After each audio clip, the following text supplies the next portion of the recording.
우리에게 하나님 말씀 한 구절 보고 또 시작하도록 하겠습니다. 하나님 말씀 디모데후서 3장 16절 말씀입니다. 디모데후서 3장 16절 말씀입니다. 17절까지 읽도록 하겠습니다.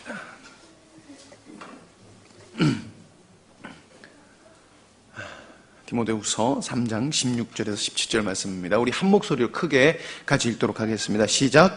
모든 성경은 하나님의 감동으로 된 것으로 교훈과 책망과 바르게 함과 의로 교육하기에 유익하니 이는 하나님의 사람으로 온전하게 하며 모든 선한 일을 행할 능력을 갖추게 하려 함이라. 아멘. 예. 갑자기 광고도 없이 이렇게 되는 것 같지만 목사님하고 이렇게 계속 생각을 하면서 마음으로 또 준비하고 했었습니다. 올해부터 하이델베르크 요리 문답을 저희 교회에서 이렇게 이제 한 1년 동안 52주 동안 해서 아마 내년 후까지 좀 넘어갈 것 같은데 함께 이렇게 나누려고 합니다. 그래서 원래 우리 장로 교단에서는 웨스트민스터 신앙 고백서를 이렇게 먼저 하는데 그것보다 하이델베르크를 먼저 하고 웨스트민스터 신앙 고백서를 하는 게 더 이해도 좋고 그렇기 때문에 하이델베르크를 먼저 하는 것이 좋다고 판단이 되어서 하이델베르크를 제가 선정했고 저도 처음이라서 이게 강의식으로 해야 되고 이게 외울 것도 많고 그래서 저도 어떨 땐 막 읽고 막 이렇게 막 할 것 같아요. 그래서 말씀 전하는 식으로도 할 수도 있을 것 같고 여러 가지로 될 수 있을 것 같은데 저희가 이거를 해도 되겠다라는 생각을 가진 것은 저희가 철로역정을 우리 중고등부와 우리 주일학교와 이렇게 1년 동안 쭉 하면서 내용이 이게 1년치이기 때문에 생각보다 이렇게 지루한 감이 들 수도 있어요. 내용이 지루해서가 아니라 이렇게 계속해서 하이델베르크만 하니까 또 그거 하고 또 그거 하고 또 그거 하나 이런 생각이 들 수 있는데 굉장히 재미있는 것은 말씀을 사모하고 그 주에 있는 그 말씀들을 계속해서 보고 나누고 이렇게 했을 때 그것이 하나의 신앙적 체계가 이렇게 책에 있는 그 체계가 우리 신앙 속에 이렇게 딱 자리 잡게 하는 우리 신앙을 바르게 이끌어가는 그런 체계가 이렇게 되더라는 것입니다. 그래서 우리 중고등부도 그랬고 청년도 그랬고 주일학교 학생들도 그렇고 신앙의 체계를 이렇게 잡아갈 수 있는 것이 되더라고요. 그래서 저도 많이 분발해야 되고 좀 버벅거리지만 이해를 해주시고 그래도 지루하지만 뭐 하나 좀 잘 들어봐 주시면 굉장히 유익할 것 같습니다. 오늘은 하이델베르크 요리문답 서론을 할 거예요. 그래서 역사적인 것과 내용이 어떤 것이며 배경이 무엇이며 이런 것들을 조금 조금이 아니라 좀 길 것 같아요. 할 것 같은데 여러분들 편하게 그냥 이야기 듣는다 식으로 생각하시고 들으시면 될 것 같습니다. 시작하도록 하겠습니다. 자.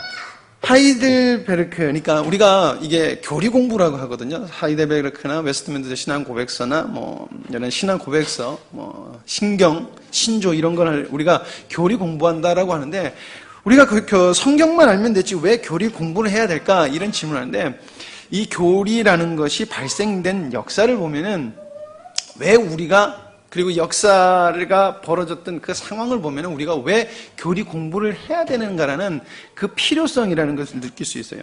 자, 초대교회 이후에 그 기독교가 점차 이렇게 믿는 사람들이 많아지고 로마에 그리스도인들이 많아지면서 로마의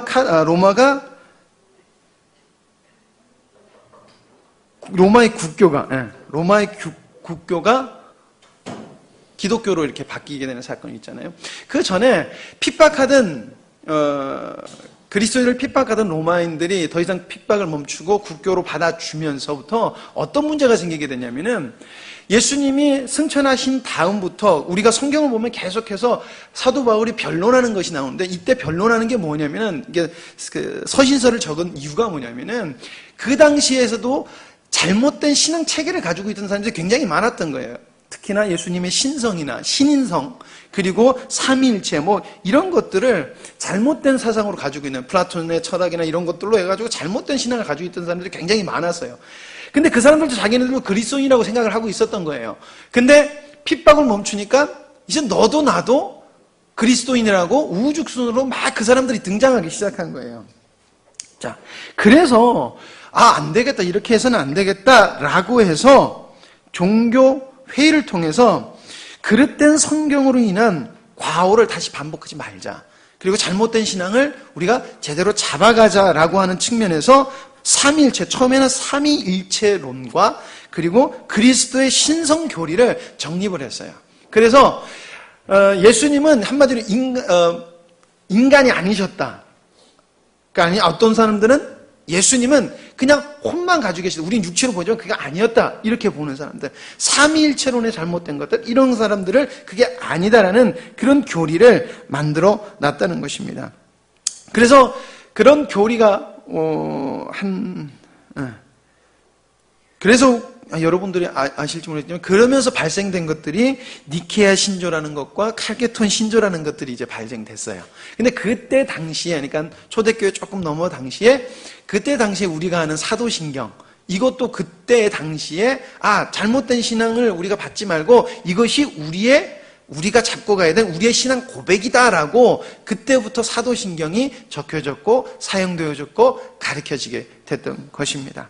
자, 근데 이제 문제는 그렇게 오다가 종교개혁 이후에 이 웨스트민드 신앙고백서나 그리고 하이델베르크나 교리문이라는 게 확 발전을 하게 됐어요. 그게 왜 그러냐면은 로마가 국교가 되면서 로마 카톨릭이 정치적인 것과 그리고 기득권 세력들이 자기네들의 이익을 위해서 종교를 이용하기 시작하는 거예요. 그러면서 성경을 자기네들 마음대로 해석을 하기 시작하고 거기에 대해서 그래서 우리가 잘 아는 면죄부를 파는 것들이나 로마 카톨릭의 잘못된 신앙 체계들이 계속해서 발생되는 거예요. 그래서 그것을 막기 위해서 올바른 성경 해석을 해야 되겠고 올바른 길로 인도를 해야 되겠다.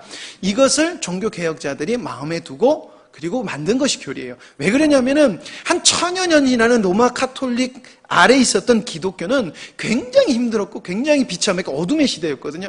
왜 그러냐면은 기득권만이 성경을 읽을 수 있고요. 종교 지도자만이 성경을 볼 수 있고 읽을 수 있고 가질 수 있었어요. 그러니까 이건 뭐냐면은 그 당시 사람들은 하나님이 넘버원이라고 생각을 하는 게 아니니까 하나님은 유일신이라고 생각하는 그 마음이 있어요. 그러면 하나님의 말씀은 무조건 순종이라는 개념이 있는데 근데 그것을 누가 말해주냐? 기득권들이 말해주는 거예요. 근데 말해주는 그 바탕이 되는 성경을 누구만이 가지고 있느냐? 자신들만 가지고 있는 거예요. 성도들은 읽지도 못하게 하는 거예요. 그렇게 하다 보니까 어떻게 돼요? 자기가 원하는 대로 계속해서 성경을 바꾸게 되는 거예요. 성경의 내용이 아니라 성경의 해석을 자신들이 이렇게 하게 되더라는 것입니다. 그래서 안 되겠다. 우리가 종교개혁을 했지만은 아직까지 이게 정리되지 못한 것을 우리가 바르게 교육해야 되겠다. 그래서 바른 교육을 통해서 바른 신앙을 만들어야 되겠다라는 취지를 가지고 교육적인 목적을 위해서 그래서 가르침으로 무지했던 성도들이 하나님의 말씀을 알고 하나님의 능력으로 살아가도록 해야 되겠다라는 그 목적을 가지고 이제 교리를 만들게 되었습니다. 그리고 그냥 교리를 만들고 그냥 그냥 만들고 가르치면은 어렵기 때문에 그리고 어떤 내용을 해야 되는지에 대해서도 잘 정리해야 되기 때문에 복음의 핵심을 우리가 어떻게 가르칠까라는 것을 생각하면서 성경을 읽으면 우리가 교리 공부를 하려고 하면은 이런 질문을 하는 사람들이 많은데 성경을 읽고 우리가 성경대로 말씀을 잘 따라 살면 되지 왜 우리가 성경을 교리 공부를 굳이 해야 됩니까? 라는 그런 말씀들을 하시는 분들이 많이 있다고 합니다. 우리가 성경으로도 말씀을 배워갈 수 있지만은 교리라는 것은 여러 신앙인들 그리고 많은 학자들이 모여서 성경의 전체적인 핵심 내용, 그러니까 핵심 복음을 집약해서 성도들이 이해할 수 있도록 그래서 핵심 복음을 성도들이 충분히 이해할 수 있도록 하기 위해서 이렇게 만들어놨어요. 그게 바로 하이델베르크 요리문답이나 이제 웨스트민스터 신앙 고백서나 이런 것들이에요. 우리가 접할 수 있는 게. 그래서 두 번째가 복음의 핵심을 가르치기 위해서 교리를 만들었고 그리고 교리가 필요하다는 거예요. 그리고 마지막으로 뭐냐면은 사람인지라 사람은 다 똑같이 그리고 동일한 신앙을 가지고 있을 수가 없어요. 성경을 봐도 똑같이 생각하지 못하고 똑같이 받아들이지 못해요. 부부라도 그 성경을 받아들이는 입장이 다르고 부모와 자식 간이라도 성경을 받아들이는 그것이 달라요. 그게 사람에 대한 사람의 개개인의 특성상 달라지는 것이거든요.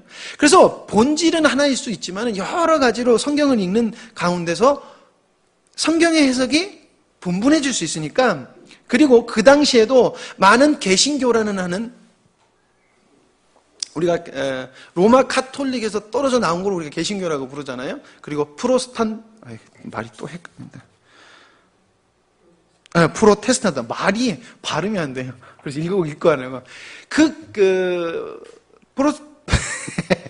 프로테스탄트도 그들만 있는 것이 아니라 그 부류가 몇 개가 있거든요. 그 몇 개 있는 사람들조차도 신학적인 색깔이 안 맞는 거예요. 그래서 우리가 우리의 색깔, 우리의 교리를 맞춰서 우리의 복음을 맞추자라고 해서 교리의 일치를 위해서 우리가 이것이 맞는 복음이다라는 것을 맞추기 위해서 그래서 다른 복음을 안 받아들이고 잘못된 복음을 안 받아들이고 우리가 하나로 각기 조금 다를 수는 있지만은 배척하지 말고 중심으로 잡고 우리가 하나 되어서 하나님의 교회를 세워가자라는 그런 목적으로 교리라는 것을 만들었다는 거예요. 그래서 교리의 필요성은 우리가 배우는데 그리고 가르치는데 그 목적이 있고 핵심 복음을 우리가 배우고 가르치는데 그 필요성이 있습니다. 그리고 교회가 일치되는데 여러분 필요성이 있다는 것입니다. 자, 좀 그런가요? 처음 이러다 보니까 많이 좋아질 거예요. 자, 우리가 개혁 신학의 교리인데 우리가 개혁 신학의 교리라고 말하면은 여러분 네 가지를 이렇게 이야기합니다. 첫 번째는 벨직 신앙서라고 이렇게 해요. 그래서 벨직 신앙서는 네덜란드에서 만들어졌습니다. 그리고 넘어가라. 이게 아니구나. 이거구나. 그리고 두 번째로가 하이델베르크 요리문답. 그래서 이거는 독일의 팔츠 연방이라는 지역에서 만들어졌어요.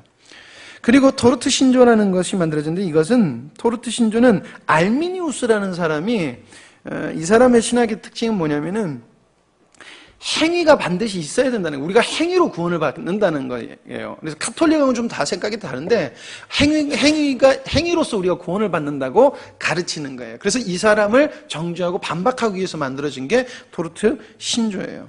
그리고 웨스트민스터 신앙 고백서는 영국에서 만들어졌고 지금 장로교가 대한예수교 장로회라고 붙이는 데가 이 신앙 고백서를 채택하고 사용하고 이게 우리의 신앙의 표준입니다라고 사용하는데 이제 영국 웨스트민스터 사원에서 영국 국회가 하나님 종교개혁 시대 때 하나님 앞에서 바른 신앙을 갖기 위해서 회의를 거쳐서 이렇게 만든 거예요. 그래서 지도를 뒤를 보시는 게 더 나을 것 같아요. 네, 뒤를 보세요. 뒤에도 잘 안 보이는구나. 네, 제가 인터넷으로 이 PPT를 한번 올려볼 테니까 심심할 때 한번 보세요.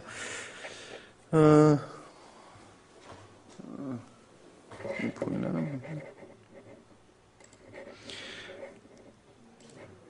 보이시죠? 예. 영국이 여기고, 그리고 네덜란드가 여기 있는데, 여기서 벨직 신앙 고백서가 만들어졌고, 그리고, 토르트 신조도 네덜란드에서 만들어졌고 그리고 마지막으로 하이델베르크는 팔츠 연방 하이델베르크라는 곳에서 이렇게 만들어졌습니다. 그러면 하이델베르크라는 요리 문답이 만들어진 역사적 배경을 이렇게 한번 보도록 하겠습니다. 기독교가 로마 국교가 된 이후에 점차적으로 교회가 정치적으로 힘을 얻게 돼요. 그래서 교황제도를 만들어냅니다.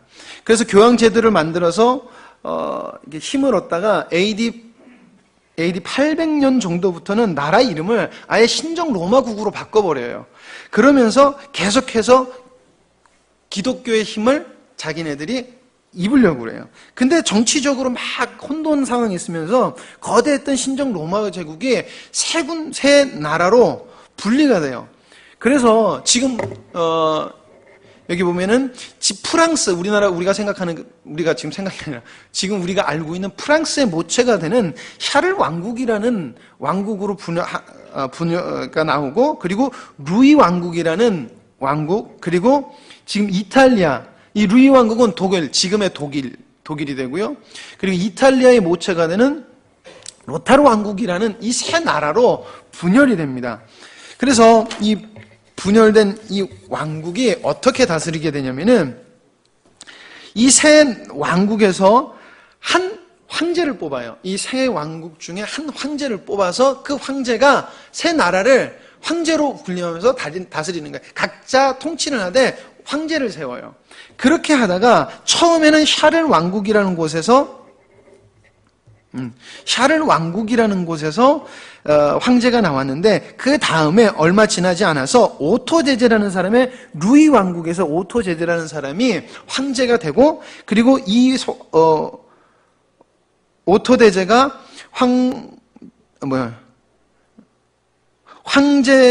황제가 되고 자기는 신정 로마의 정통성을 잇겠다고 하면서 나라를 루이 왕국에서 신정 로마 제국으로 변경을 시켜요.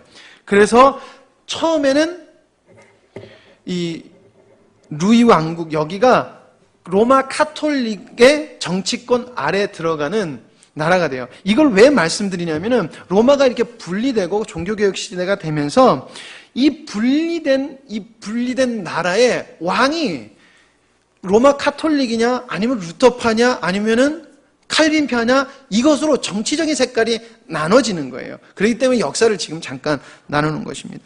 그런데 이 루이 왕국 시대에 중요한 인물이 하나 이제 나타나게 되는데,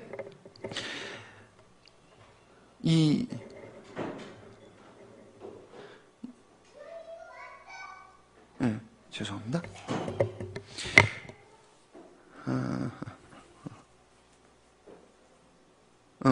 이걸 빼먹고 했구나. 아까 말씀드린 세 나라 왕에서 세 나라 왕 중에서 한 명을 뽑아서 왕제로 세울 때 1356년부터 황제를 뽑을 때 어떤 제도를 도입했냐면은 제후라는 사람인데 선거권을 준 제후들이 있어요. 그래서 선제후라고 불렀는데 7명의 선제후를 세워가지고 이 7명의 선제후가 황제를 뽑을 수 있는 선거권을 주는 사람이 선제후예요. 이 사람들은 각 지방에, 지금으로 말하면 한 지방을 다스리는 왕과 같은, 분봉왕과 같은 사람들이었어요. 근데 그 사람 중에 한 사람이 누구였냐면은 팔치 연방을 다스리고 있었던, 팔치 연방이라는 독일의 한 지방을 다스리고 있었던 프리드리히 3세라는 사람이 있었는데, 이 프리드리히 3세라는 사람이 굉장히 신앙이 돈독했던 사람이에요. 개혁주의자였고, 그리고 종교 개혁을 지지했던 사람으로서 자기도 경건했지만 자기 다스리는 자기 국민들도 건건하게 살기 위해서 자기가 신앙 고백서를 문답을 하나 만들어야 되겠다라고 마음을 먹고 만들게 돼요. 여러 학자를 소집해서 만들게 돼요. 그게 지금 우리가 보는 하이델베르크 요리 문답. 그러니까 신조가 그때 탄생을 하게 되는 거예요. 이 사람을 통해서. 자, 근데 그 당시에, 그래서 프리드리히 3세가, 우리 백성들이 교리가 필요하겠구나. 하나로 일치되는데 교리가 필요하겠구나. 이 마음을 먹었을 때가 언제냐면, 그때가 바로 루터가 비텐베르크 성당 앞에 95개 조항을 붙이면서 종교개혁을 외쳐가지고 종교적으로 막 이제 혼란스러워지는 상황이었었던 거예요. 그래서 각 제후들도 자기가 제후가 무엇을 믿느냐에 따라서 그 지방 사람들도 종교가 바뀌는 이런 상황이었고, 아까 말했던 이 세 왕국의 왕이 누구냐에 따라서 또 종교가 나라적으로 바뀌고 이랬던 상황이었었습니다. 그래서 그러던 와중에 이거 참. 예. 그러던 와중에 프로테스탄트라고 해서 다 똑같은 것도 신학적 색깔이 다 동일하냐? 그것도 아니었어요.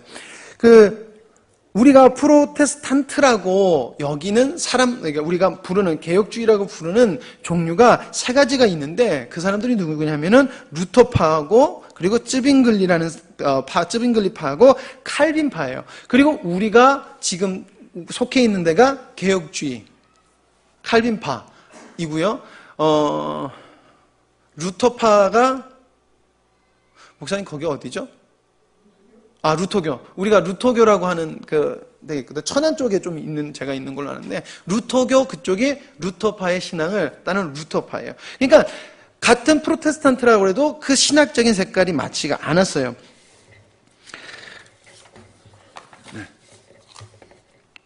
그래서 이 그림을 보면은, 루터파에는 유명한 사람이 루터하고 그리고 멜랑키톤이라는 사람이 있어요. 그리고 쯔빙글리파에는 블링거하고 쯔빙글리, 그리고 칼빈 이렇게 있는데, 쯔빙글리는 스위스 치리히에서 활동을 했고, 루터는 독일에 있는 비텐베르크라는 데서 활동을 했고요. 그리고 칼빈은 스위스 제네바에서 활동을 했어요. 그래서 거기서 각자 종교 개혁을 하고 종교개혁에 힘을 쓰고 교리를 확립하고 그 지역에 계속해서 종교 개혁 운동을 벌이고 이렇게 있었던 상황이었습니다. 근데 이 세 프로테스탄트도 합치려고 굉장히 노력을 많이 했다 그래요. 왜 그러냐면은 같은 프로테스탄트끼리도 합쳐야 되지 않느냐라는 그런 운동이 계속해서 있을 수밖에 없었기 때문에 계속해서 같이 하려고 했었는데, 이 세 사람들이 결국에는 다 같이 할 수 없었던 이유가, 왜냐하면 제일 중요한 성찬 문제에 대해서 이 사람들이 의견이 달랐어요. 그 당시에 굉장히 중요했던 것이 성찬이라고 생각을 했었거든요. 그래서 루터파는 성찬에 대한 인식을 어떻게 가지고 있었냐면은, 루터는 처음에 성찬에 대한, 우리가 성찬식 하는 그 성찬을 어떻게 이해했었냐면은, 이것은 내가 너희들에게 주는 몸이니라고 해서, 카톨릭이 처음에는 이것은 우리가 받은 이 떡과 포도주가 우리가 먹는 즉시 우리 속으로 들어가면 예수 그리스도의 몸과 피로 바뀐다고 여겼어요. 이거를 화채석이라고 하는데, 루터는 처음에는 그것을 믿었다고 그래요. 근데 그것이 아니라, 이것이 아닌 공채설, 그래서 이건 뭐냐면은, 떡과 포도주 속에 그리스도가 임재한다는 공채설로 루터는 자기의 성찬론을 받아들여요. 그러니까 우리가 먹는 그 떡과 포도주가 그냥 본질은 떡과 포도주예요. 근데 거기에 성령이 임하신다고 생각을 했어요. 우리가 먹는 그 순간에. 그걸 받아들였고, 쯔빙글리라는 사람은 성찬이라는 것은 예수 그리스도께서 나를 기억하고 나를 먹고 마시는 것을 나를 기억하라는 그것이기 때문에 그다지 중요하다고 생각을 안 했어요. 그래서 기념설로 받아들였어요. 그래서 그냥 기념만 해라 라고 이렇게 받아들였고, 그리고 그보다 좀 더 나간 사람들은 그래서 아예 필요도 없다라고 보는, 그의 제자들은 필요도 없다, 이거는 우리가 할 필요도 없다라고 받아들이는 사람도 있었어요. 그럼 우리 칼빈주의라는 우리 개혁주의 장로는 그걸 어떻게 받아들이냐? 우리는 영적 임재설로 받아들이는 거예요. 뭐냐면은 그걸 우리가 성찬을 먹을 때 주님께서 우리에게 임재한다는 이것이 아니라, 그러니까 성찬을 받아들이는 사람은 이 신앙 고백을 하는 것은 우리가 예수 그리스도를 기억하고 그 삶을 살도록 하는 굉장히 중요한 신앙 고백이기 때문에, 그것을 먹고 마시는 신앙이 되는 사람에게, 그 사람에게 임재하는 예수 그리스도께서 임재하신다라는 그 설을 라고 칼빈은 가르쳤고 그렇게 받아들였어요. 그러니까 우리가 성찬할 때 성찬을 그냥 먹고 마시는 것이 아니라, 그래서 이것을 우리가 성찬을 할 때 받을 준비가 안 되신 분들은 받지 마세요라고 하는 건 무엇이냐면은, 그만큼 예수 그리스도의 떡과 마시는 사람은 그만큼 예수 그리스도의 친밀함과 예수 그리스도의 그리스도인으로서 바르고 정말 주님과 함께하는 삶을 살아야 된다는 그 신앙 고백을 거기에 두고 있기 때문에 우리가 그렇게 하더라는 거예요. 그래서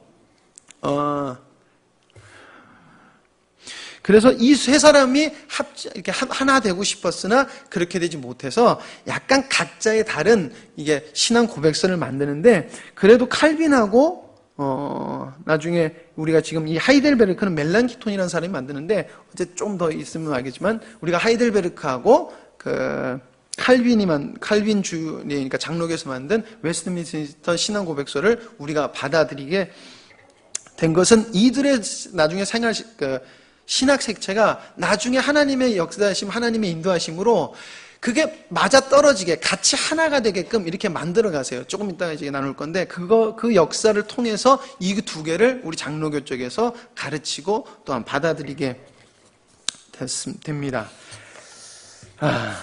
제가 왜 인물을 설명해 드렸냐면은, 루터의 제자에 멜랑키톤이라는 사람이 있었어요. 이 멜랑키톤이라는 사람은 되게 재미있는 사람인데, 멜랑키톤은 루터의 제자였어요. 이 루터의 제자였는데, 아까 프리드리 3세라는 사람이 누구를 그렇게 좋아했었냐면 바로 이 멜랑키톤이라는 사람을 좋아했어요. 근데 이 멜랑키톤은 루터의 제자였지만은 루터의 신학적 색깔을 따르는 것보다 누구의 신학적 색깔을 좋아했었냐면 칼빈의 신학적 색깔을 굉장히 좋아했던 사람이에요. 그러다 보니까 이 사람은 루터파라고 말은 했지만은 칼빈 신앙이랑 동일했던 사람이에요. 근데 그러니까 멜랑키톤은 멜랑키톤이 칼빈주의에 영향을 받은 사람인데, 이 사람을 누가 적극적으로 지지해주냐? 바로 프리디 3세가 이 사람을 적극적으로 지지를 해줘요. 교리를 만들어야 되겠다는 만들어야 되겠다는 그 마음을 먹고 사람들을 모을 때 신학을 이렇게 보고 어떤 신앙이 좋을까 이렇게 보는데, 프리드리 3세도 성찬론이 찌빙글리나 아니면은 칼빈이 맞다라고 여겼던 사람이거든요. 그러다 보니까 멜랑키톤이라는 사람을, 멜랑키톤이라는 사람의 그 성찬론이 맞다고 생각했던 사람이기 때문에, 같은 신학적인 생각이기 때문에 이 사람을 초청해서 대학교 교수로 초빙해서 그 하이델베르크 교리 문답을 만드는 일을 이렇게 시켰던 것입니다. 그래서 지금 우리가 이제 배우게 될 하이델베르크 요리 문답이 이렇게 만들어지는 시초가 되게 됩니다. 조금 더 말씀드리면은 루터파와 그리고 우리 칼빈주의라는 그때 당시에도 왜 이 두 사람들이 함께하지 못했느냐라는 데서는 어떤 것이냐면은, 루터라는 사람은 로마 카톨릭의 그 참담함을 보고 율법이라는 거에 대해서 아주 안 좋게 생각을 했어요. 그러니까 율법은 멍학 선생이다, 쓸데없다라고 생각을 할 정도로 굉장히 안 좋게 봤어요. 그래서 행위에 대해서 굉장한 부정적인 생각을 가지고 있는 사람이었어요. 그러다 보니까 율법 폐기론자에 가까운 사람이 어떻게 보면 루터였어요. 그러나 칼빈이라는 사람은 어떻게 생각하냐면, 율법이라는 것은 우리가 죄인이라는 것을 깨닫게 해주는 아주 중요한 도구다라고 받아들였고, 그렇게 성경을 해석했던 거예요. 그렇기 때문에 율법은 반드시 우리가 또 알아야 되고, 그리고 율법을 나중에 예수님 믿는 사람으로서는 율법은 그리스도인이 지켜야 될 것이다 라는 그 신앙 체계를 가지고 있었던 거죠. 그래서 루터는 율법을 폐기론자에 가까웠던 루터와 이 칼빈하고는 함께할 수 없었던 거예요. 그래서 그렇게 함께하고 싶었으나 함께하지 못했다고 그래요. 예.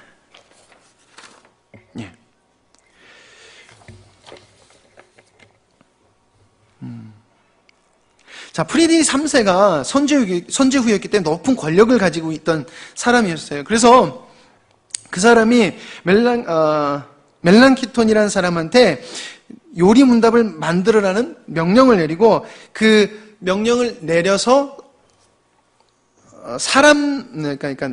이제 혼자 만들 수 없으니까 여러 학자들을 불러오는데, 그때 불러왔던 사람이 올레비아누스라는 사람하고 우르시누스라는 사람이 이렇게 있어요.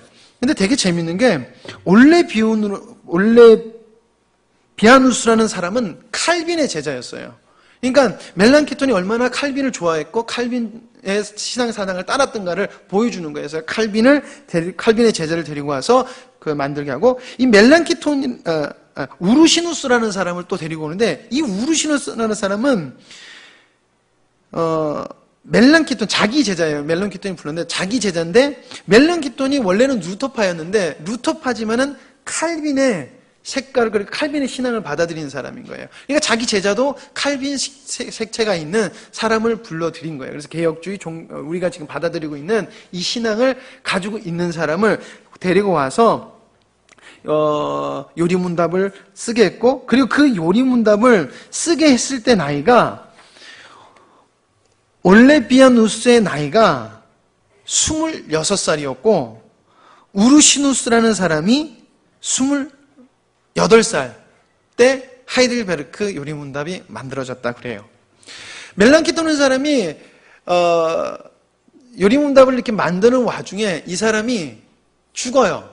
그래서 이 멜랑키톤이라는 사람은 그 하이델베르크 요리문답을 만들어가게 하는 그 길문을 연 사람이고, 정말 그 하이델베르크를 정리하고 만든 사람은 비아누스라는 사람과 그리고 우르시누라는 사람이 이것을 만들게 되는 거예요. 그래서 역사적으로 보면은 좀 정신이 없으시면 루터파나 그러면은 쯔빙글리파나 칼빈주의나 이런 것들이 계속해서 얽매이면서, 역사적으로 어떤 왕이었을 때는 루터파가 강했다가 어떤 왕이었을 때는 로마 카톨릭의 힘에 강했다가, 이런 것들을 계속 이렇게 바뀌고 교치되고, 어떤 사람들은 그러면서 또 교수직에서 쫓겨나고 자기가 살던 데서 쫓겨나고, 이런 많은 일들이 있는 와중에 누가 누굴 만나게 되고 누가 또 누굴 만나게 되고, 이게 만나게 하는 하나님의 역사 속에서 지금 우리가 믿음의 유산으로 받아들이고 있는 이 역사책을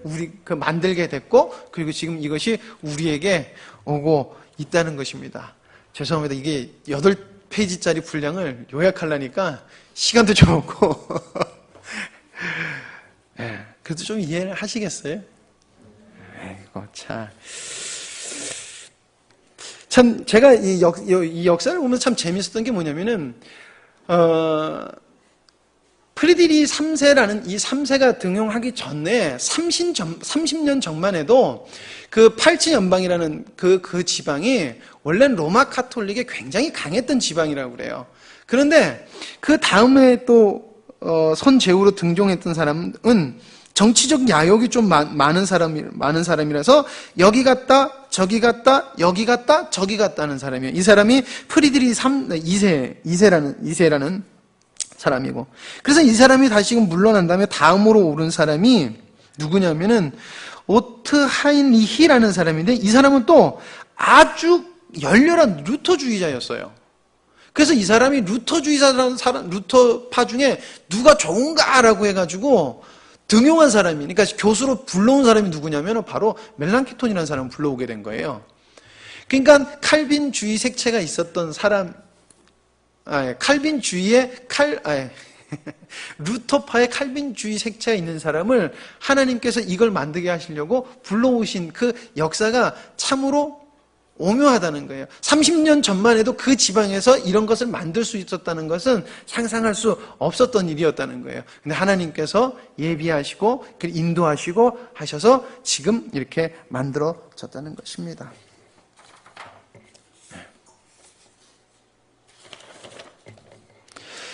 자, 그러면 우리가 요리문답의 자체적인 목적이 무엇이냐라는 것을 이렇게 한번 나눠보도록 하겠습니다. 제가 프리드리히 3세가 이 하이델베르크 요리문답을 만들면서 했던 그 서문을 제가 한번 읽어보도록 하겠습니다.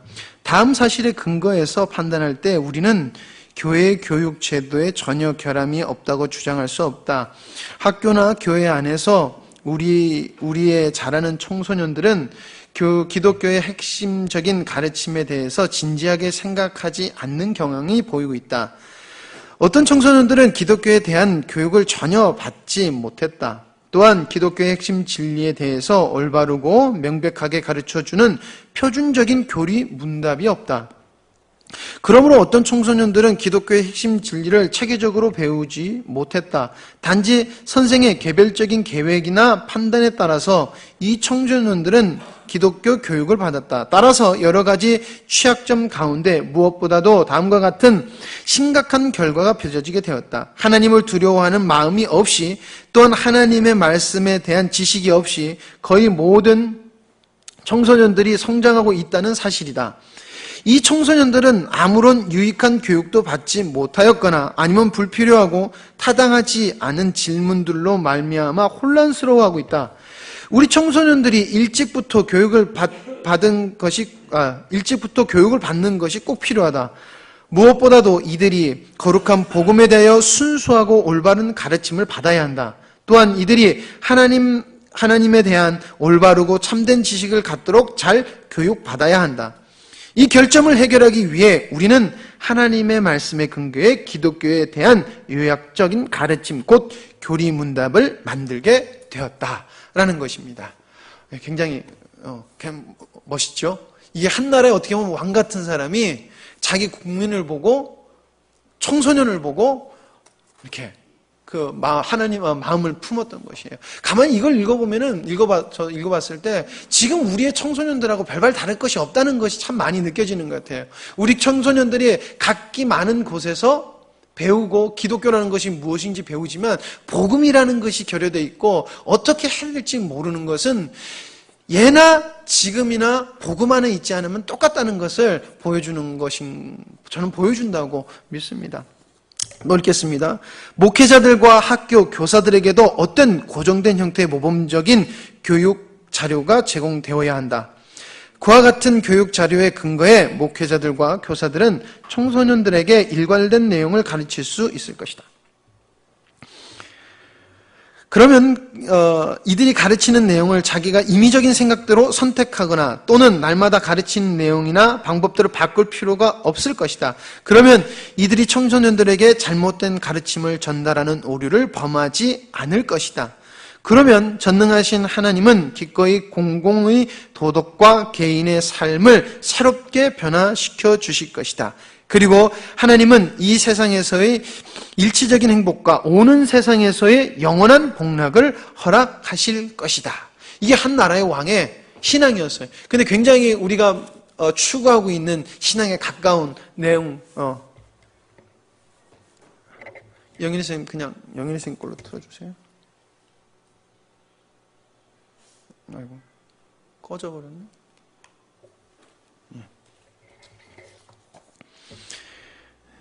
그래서 그럼 그냥 없는 대로 가겠습니다. 그래서 이 프리디스 3세의 서문을 요약하면은 이 교리를 만들 목적이 이 두 가지가 있습니다. 진리를 모르고 방황하는 청소년들을 바른 신앙 위에 굳게 세우기 위해서 기독교의 핵심이 되는 가르침을 요약한 것. 그리고 교사가 일괄적인 내용으로 가르치기 위해서 표준서가 필요하기에 이것을 만들었다는 것입니다.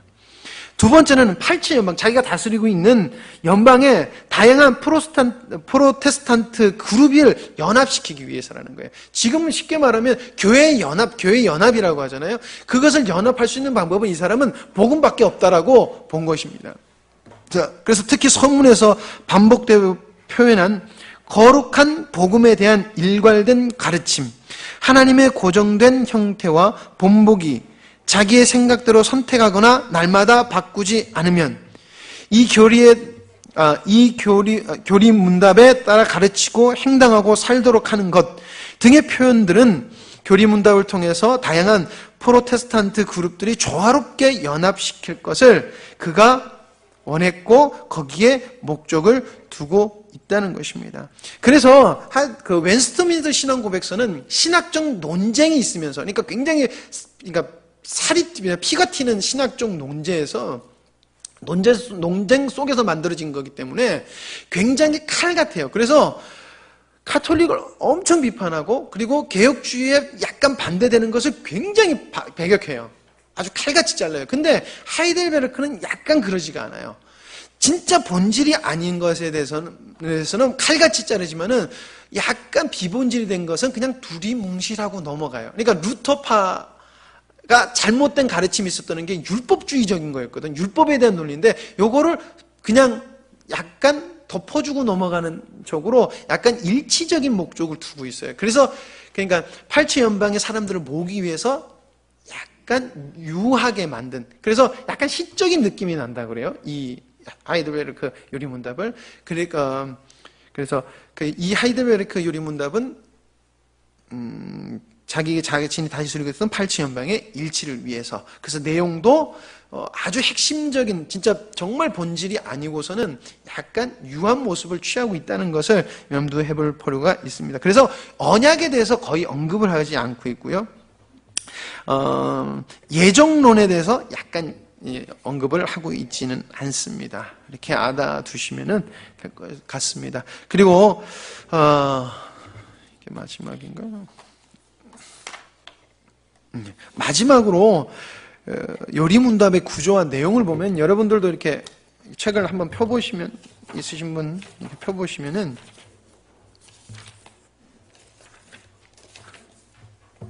차례 11페이지쯤, 11페이지예요. 11페이지. 12페이지. 하이델베르크 요리문답은 총 129문답으로 되어 있습니다. 그래서 1문과 2문은 전체적인 내용의 서론이라고 볼 수 있습니다. 그래서 서론을 빼고 총 3부분으로 나눠서 하고 있고요. 서론까지 보면 4부분으로 나눠서 이야기를 하고 있어요. 그래서 첫 번째 부분은 죄와 인간의 비참한 상태에 대해서 이야기를 하고 있습니다. 이것이 총 3문부터 11문까지 그것을 다루고 있고요. 그리고 둘째 부분은 인간의 구원에 관하여서 12문부터 85문까지 이야기를 하고 있어요. 인간의 구원은 어떻게 되어지는가. 그래서 여기 보면 우리가 다루고 있는, 우리가 고백하고 있는 사도신경의 내용을 가지고도 하고 있고, 여러 가지 또 신학적인 내용을 가지고 하고 있습니다. 그리고 마지막 부분은 그럼 그리스도인은 어떻게 살아가야 되는가, 그리스도인이 이 땅에서 어떤 삶을 살아가야 되는가라는 측면을 다루고 있어요. 그래서 감사 생활에 대해서 86문부터 115문까지 이렇게 다루고 있습니다. 특히 둘째 부분에서는 둘째 부분은 사도신경을 중심으로 삼위일체, 기독론, 층위론 문제를 다루고 있어요. 이것이 하이델베르크의 핵심, 독특한 특징입니다. 그리고 칭의 문제를 다루고 난 후에 세례와 성찬에서 다루는데, 성찬에서 그리스도의 영적 임재를, 지금 우리가 받아들이고 영적 임재를 주장하고, 그리고 마지막 부분은 감사의 생활에 대해서 서론적으로 86문에서 91문까지 이야기한 다음에 십계명과 주기도문을 해설하면서 율법의 그냥 십계명과 주기도문을 해설하였습니다. 그리고 특히 율법을 감사의 삶의 규범으로 이렇게 제시를 해요. 이것은 뭐냐면은 루터파와 좀 차별되게 율법의 3용례, 용법이라는 말을 교리에서 쓰고 있거든요. 이것은 무엇이냐면은 율법이 우리에게 어떤 역할을 미치는가라는 것을 다루고 있다는 것인데, 그것은 뭐냐면, 첫 번째는 뭐냐면은 율법은 우리에게 죄를 깨우치게 하는 역할을 합니다라는 것이고, 두 번째는 우리의 양심과 함께 사람들이 지독하게 타락되어 있다는 것을 율법은 계속해서 가르쳐주고 있다는 거예요. 그러니까 율법은 계속해서 인간이란 존재가 얼마나 타락한 존재인지를 계속 깨우쳐줘서 하나님 앞에서 바른 삶을 살게 합니다라는 그 목적을 가지고 있다는 것을 가르쳐주고요.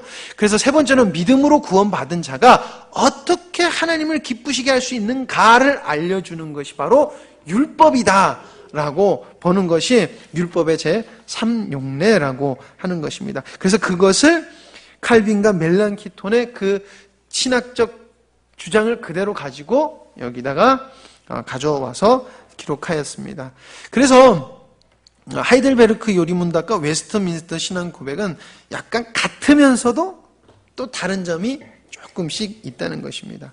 그래서 그 다른 점을 간단하게 말씀을 드리면은, 율법의 용례에 대해서 조금 다르고, 그리고 하이델베르크는 약간 위로에 대해서 정점을 두고 있습니다. 위로. 이 어떤 위로냐면은 세상적인 위로를 이렇게 하는 것이 아니라 일문 우리가 잠깐 펴볼게요. 바로 한 장만 넘기시면 일문이 있는데, 일문 보면은 삶과 죽음 가운데 유일한 위로는 무엇입니까? 라고 해서 첫 번째가 바로 위로, 그리고 그것은 유익, 이런 질문을 많이 한다는 것입니다.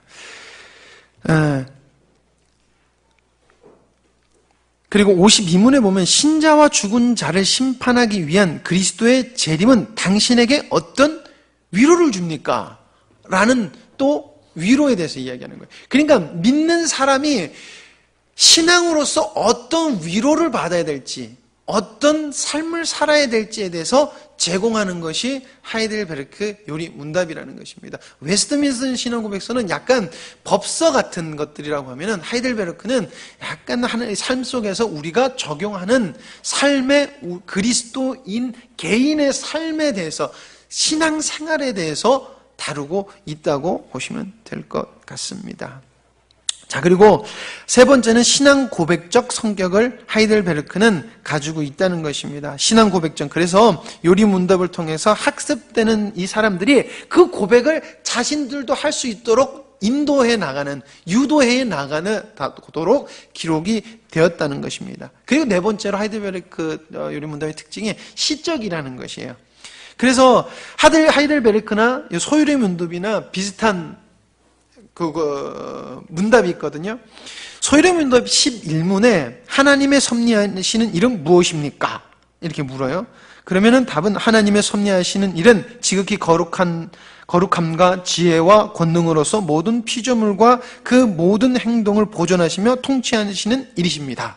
이게 딱 이렇게 법서같이 딱 끊어요. 근데 하이델베르크 요리 문답은 하나님의 섭리는 무엇입니까? 섭리란 하나님께서 항상 지니고 계신 전능하신 능력으로서 하나님께서는 그것으로 하늘과 땅의 모든 만물을 붙드시고 다스리십니다. 따라서 꽃잎과 풀잎, 비와 가뭄, 풍년, 흉년, 양식과 음료, 건강과 질병, 번영, 궁핍, 이 모든 것이 사실상 우연히 다가오는 것이 아니라 그의 자애로운 손길로부터 오는 것입니다.